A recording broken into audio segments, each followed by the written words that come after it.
નમસ્કાર મિત્રો, મારી ચેનલમાં તમારું સ્વાગત છે। મિત્રો, જો તમારું સરકારી બેંકમાં ખાતું હોય તો તમારા માટે એક મહત્વના સમાચાર મળી રહ્યા છે। આ સરકારી બેંકે નિયમમાં ફેરફાર કર્યો છે, જેની સીધી અસર તમારા ખિસ્સા પર પડશે અને નવો નિયમ લાગુ થઈ ગયો છે તે વિશે જાણવું ખૂબ જ જરૂરી છે।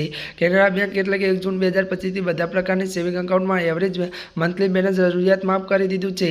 જો કે મહત્વનું એ છે કે મિનિમમ એવરેજ બેલેન્સ મંથલી ત્યારે મિત્રો તેની રકમ જે ગ્રાહકો અને દર મહિને પોતાના ત્યારે ખાતામાં રાખવી હોય, આમ ન કરવા પર બેંક ગ્રાહકોને દંડ ફટકાર્યો છે। ભારતીય સ્ટેટ બેંક સત્તાવાર વેબસાઇટ અનુસાર સૌથી મોટી બીસીયુ ત્યારે મિત્રો બેંક બેઝિક સેવિંગ એકાઉન્ટમાં દર મહિને ત્યારે ક્વાર્ટરમાં ત્યારે મિનિમમ બેલેન્સ બનાવી રાખવાની ત્યારે જરૂર નથી। મળતી વિગતો અનુસાર મિત્રો વધુ જણાવી દે કે દેશમાં અલગ અલગ બેંકમાં બચત ખાતામાં અલગ અલગ મંથલી એવરેજ બેલેન્સ રાખવું જરૂરી છે, જેમાં એક્સ બેંકમાં ત્યારે મિત્રો રકમ દર મહિને 2 લાખ રૂપિયા સુધી છે। એચડીએફસી બેંકના નિયમિત બચત ખાતામાં ગ્રાહકોને શહેરી શાખાઓ માટે ત્યારે ઓછામાં ઓછું સરેરાશ માસિક બેલેન્સ 10,000 રૂપિયા રાખવું જરૂરી છે।